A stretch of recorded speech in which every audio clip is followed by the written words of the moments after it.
kagaya ni itong red tagging, ayaw nga nila yan. Kasi tanggalin daw. Ano? Bakit hindi ako mag-red tagging?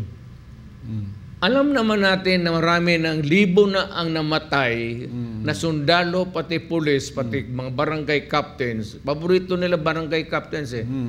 Karamihan. Na marami ng pinatay ang New People's Army, the armed component of the Communist Party of the Philippines. Yung legal nila, yung NDF. Ito yan sila, si France. Bakit hindi ko siya itag na yung partido ninyo is a front? You went legal from illegal Communist Party, nagpa-legal kayo. Yung took advantage of the Constitution, creating yung itong mga party list. Nagpa-legal kayo kasi itong party list, you can only 200, 300. Makakuha ka lang ng ilang boto, you can only maybe 2 to 300. Kung sino yung pinakamataas, marami mang mga party list magtakbo. Congressman ka na. Oo. Pasok ka na sa Kongreso. Kaya yan sila, itong sila, France, they are not elected by itong distrito. Hindi ito elected ng tao. Elected ito ng mga komunista rin, mga left.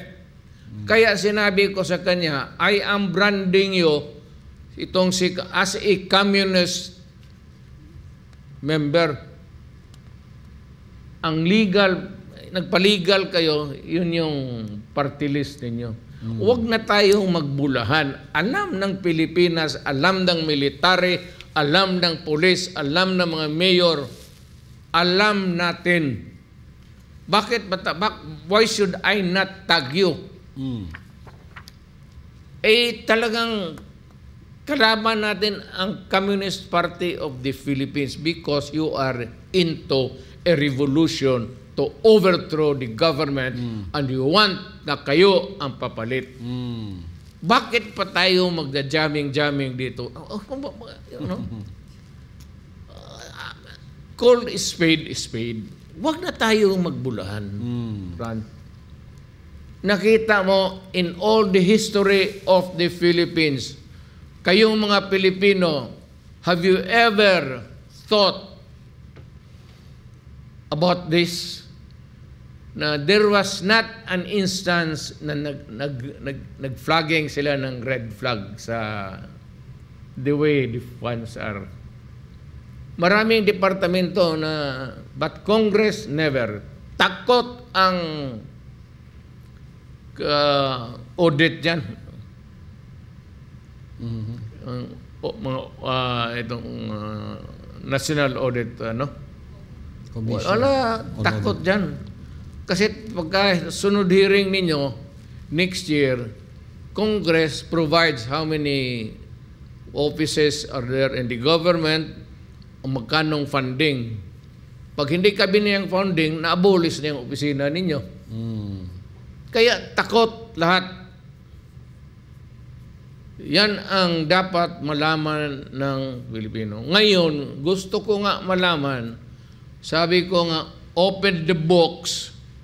Yan ang gusto kong tignan kung magkano na ang nakuha ninyo sa gobyerno through the speaker na naibigay sa kamay ninyo.